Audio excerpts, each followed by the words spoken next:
Another Sunday cook. Let's start with aromatics. First, onion, and then garlic. Here's me trying to peel the garlic using this method, the washing hands method.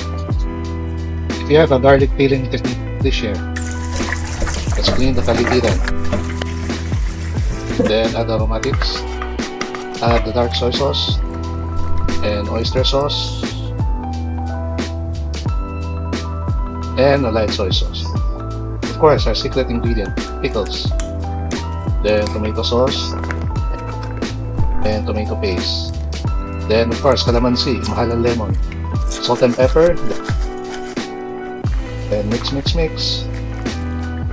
Then it's time to put in the fridge to marinate.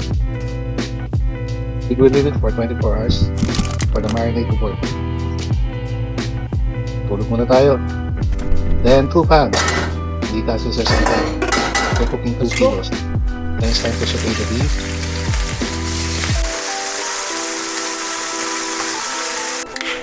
Beer break muna. Red Horse, my favorite. Then saute lang. Saute. Of course, time to transfer to our Instapot for slow cook of 5 hours.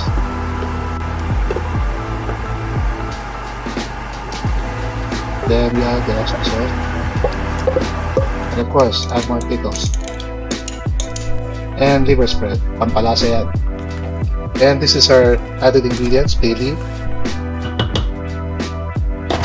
Then we slow cook them for 2 hours. Second add olives. Third add rosemary. And of course, we added original cheese and hot dogs. Yan na, luto na. Time to serve.